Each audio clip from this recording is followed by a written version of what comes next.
What do these items have in common? They've all been showcased and discovered at the Minnesota Inventors Congress.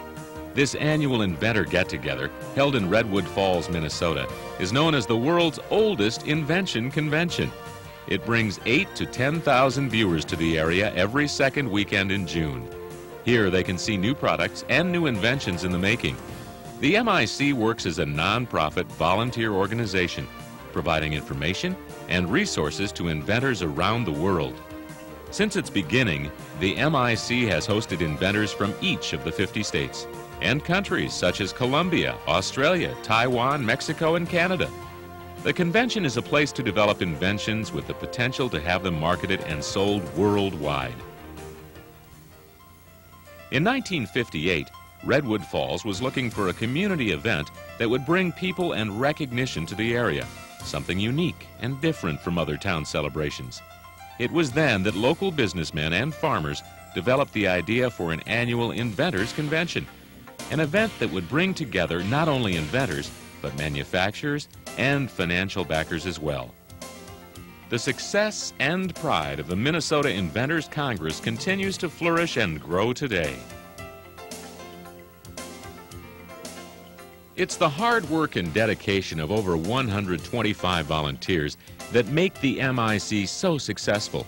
Robert Starr, one of the original founders of the MIC, is still an active and committed member.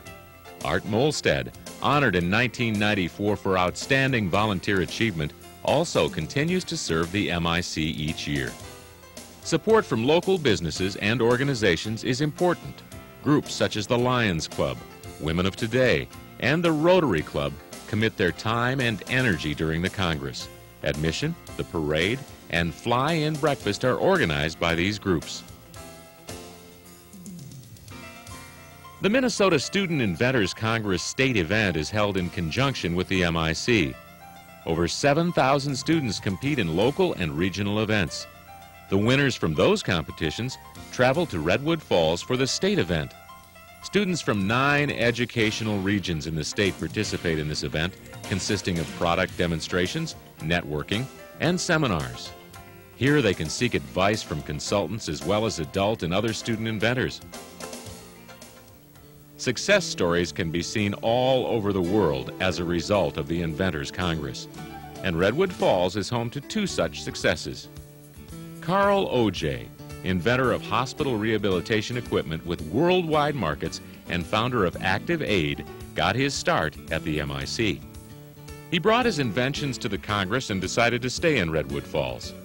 Now, under second-generation management, Active Aid is one of the area's most successful businesses, operating for over 30 years.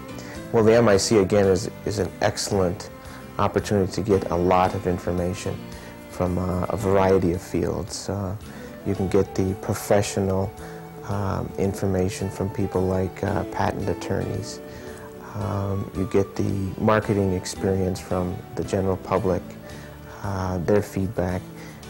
You also get a lot of help from areas that can include funding opportunities, ways to get a business started. Are you going to do all of the business yourself, or are you just going to be in charge of certain parts of it? The MIC can help you go through all that information and decide what's best for you. Enhancing life for those disabled and confined to a wheelchair is the goal of Ultimate Medical. Their most successful product has been the Easy Stand, which enables a physically challenged person to lift themselves from sitting to standing with ease. President and CEO Alan Tokus began exhibiting at the Congress in 1987. Well, the advice for a new inventor or somebody just getting started, I would have to say this is definitely a good first step in having your idea or invention evaluated by the public, getting feedback, getting that response. You have a one-stop place where you have all the resources for insights into what it takes to get the patent or marketing or have your product manufactured. As inventors travel to Redwood Falls each year, everyone hopes that their invention will be the next big breakthrough. However, just having a good invention isn't enough. Resources and education are the keys to success. Experts offer free consultations during the Congress through the consultants area and seminars. Successful inventors and entrepreneurs, as well as representatives from the Patent and Trademark Office and the Federal Trade Commission, provide the needed information to get started on the right track. T. David Price, the 1984 MIC Grand Prize winner, recounted his first-hand experience during a successful invention management workshop. He started out as an inventor and is now the president of 2 prosperous corporations with worldwide sales. When you have an idea, an invention, I think the average person thinks that they've done 90% of the work and 10% of the work is left. My experience is that that's really the opposite of the truth. And so the best thing you can do as an inventor is go to some place like the Inventors Congress, which is a nonprofit organization. They're not out to take advantage of you. What they're going to do is give you the best information you can find and the best network of people you could get involved with. If you're a fisherman or sailor, you've probably heard of or used the gripper, the 1981 Grand Prize winner from International Falls, Minnesota. Jerry Beaudet's invention has been sold in all 50 states and over a dozen countries. He continues to serve inventors through the MIC as a volunteer. Number one is to be sure you have a good prototype, if possible, a workable prototype.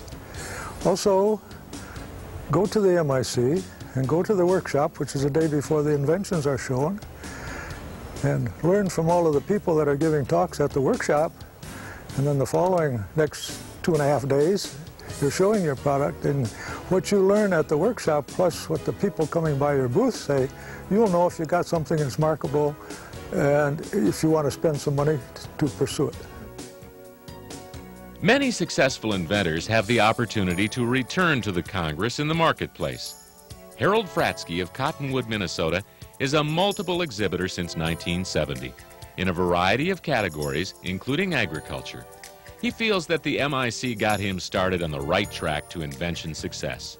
When we come to the Inventors Congress, that was back in 1970, we were approached by a manufacturing company at that time.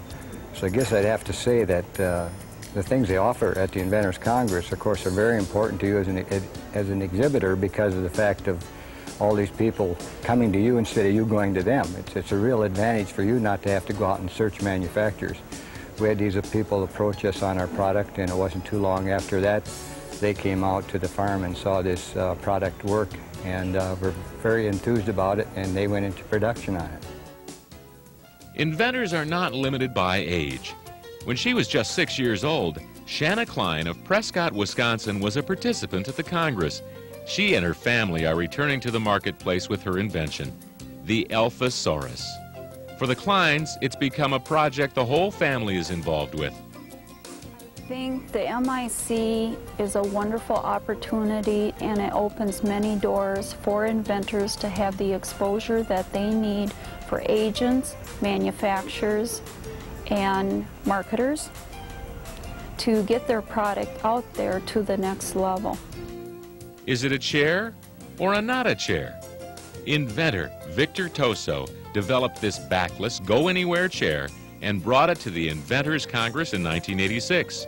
Since then, Victor's Minneapolis business soared to gross sales of over $2 million. The MIC is a place where you can really go for trustworthy advice and feel that you're not going to get ripped off. Very ethical, very moral sense that you have. It's a group of people that are hardworking, that often have come up, from the bottom, and you feel like a sense of family with this group. There's also the opportunity to have publicity, which is sometimes hard come by for somebody just starting. And the Inventors Congress offered us that. They had given us the invention with the most popular appeal that first year, and of course we were able to run that up the banner for a year or two, and that helps. The Minnesota Inventors Congress has evolved into a year-round service. Since 1986, the Inventors Resource Center has provided educational information, referrals, and a hotline number for invention-related guidance. The IRC serves the needs of 4,000 to 5,000 inventors annually. It was formed to make the process easier by assisting the inventor with issues like patents, marketing advice, and product development. Located at the Redwood County Museum, the Minnesota Inventors Hall of Fame is a permanent display that recognizes the achievements of its recipients. Inductees are selected for their contributions to the betterment of life and the economic or social impact of the inventions. Patsy Sherman, co-inventor of 3M Scotchgard, was the first woman inductee in 1989. Women are natural inventors if they had learned to trust themselves. Women, everybody kids about women's intuition. They never talk about men's intuition, but intuition is that extra edge that tells you when you've made an invention or when something could be an invention. And I think women ought to cultivate it and use it to develop inventions. Carol Ford of Columbia Heights, Minnesota, is a Honeywell physicist and engineer. She holds 8 U.S. patents in the area of navigational applications for commercial flight systems. She's the second woman inductee. I'm very excited. This is probably one of the highest honors that my profession can bestow on someone. And it, after all the inventions and all the dead ends and thinking of things that don't work, you finally get something that does work, and it's really nice to be recognized for that. Harold Fratsky, also a 1994 inductee, has showcased his inventions at the MIC. He now has at least 11 of his inventions in current production. Dedicated to the advancement of inventors and their ideas, that's the mission of the Minnesota Inventors Congress. Since 1958, they've provided inventors from around the world a place to promote and market their inventions. It's evolved into a year-round support system that continues to serve inventors through the encouragement of invention.